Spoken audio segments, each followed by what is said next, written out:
It's a big day. It's a big day. What you guys have to know about me at this point is that I've been a fan of this lineup of devices since the very first one. I've said it many times here on the channel. We're talking about the Pixel, more importantly, the Pixel 2. With this early look, I've got a bunch of them in front of me. In fact, I've got all but one.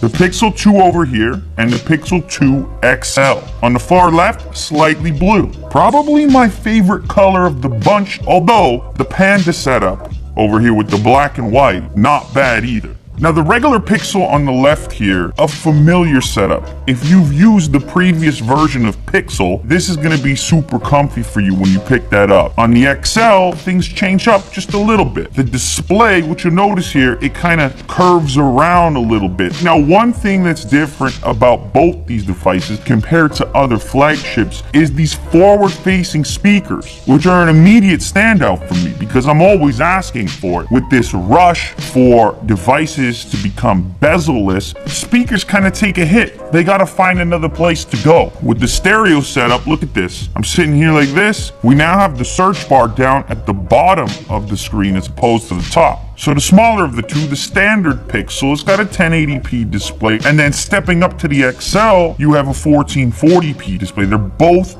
OLED tech. There's really no excuse now to not have an OLED display. There's a new feature now. We now have the squeeze functionality, so I can just grab onto this here and launch Assistant. It's listening to me already. No Bixby on here. I just squeeze this and it launches. I'm squeezing the frame of the device and it's launching Assistant. We got the fancy wallpaper with the waves coming in beautifully. And if you look very closely, you can see Jack vacationing right over here. There he is with his towel, sunscreen. This orange button, look at this. A little flare. Now something they did is they put the colorful button on certain models. So here you have this kind of bluish green, but if you don't want that, you could just pick up the black version, and this is the executive look. No fancy stuff with the buttons. Now the fingerprint sensor, it's where you expect it to be on the back here. Kind of matte finish, where you might expect to get a bunch of fingerprints. It's not happening so much on these ones. Now, if you're completely against the idea of fingerprints, you could go for one of these two colors over here. Even up on the lighter section of the glass, you can see they don't really pick up so much. Now, all these devices feature USB Type-C, as you can see here, and quick charge, giving you potentially 7 hours of battery life in a 15-minute charge. Let's go check it out. So today is an unusual day. What you end up with is just a little bit more clarity, a little bit more resolution in the voice. Is this the first Pixel or Nexus device with stereo speakers facing forward? I believe so, isn't it? I've been using these things for a while. You can correct me if I'm wrong, but it's what I've always wanted.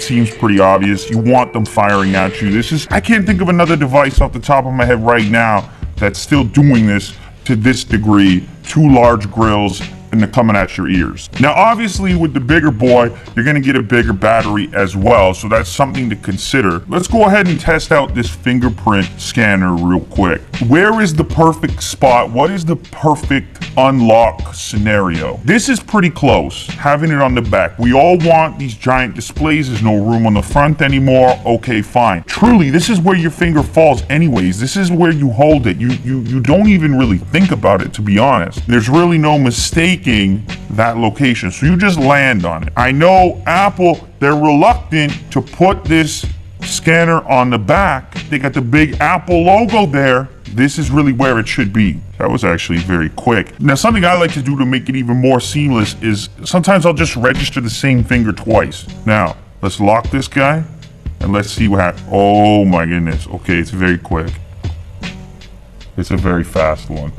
Sensor on the back, get used to it. The face thing, trust me, is not gonna be what you expect. Think about paying for something. What is all this about? There's someone, the cashier stand over there, and then, no. Kaboom. Now what about the camera? You're wondering about the camera. The camera is very important. Now, this one here has a bigger aperture than the last, which should allow for even better performance in low light. 3, 2, 1, kaboom. That's our image. Whoa. You get a quick peek around, and of course, there's you guys in the lens there. And there's me looking at you, looking at me. Okay, let's try this again. Whoa, okay, by default, check this out.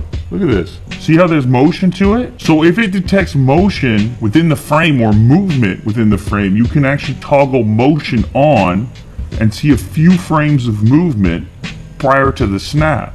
Now there's also a portrait functionality which will simulate this very shallow depth of field that you've seen on certain phones, certain cameras. This one is capable of emulating that effect from a single lens system. So, okay, you know what? I got a good idea.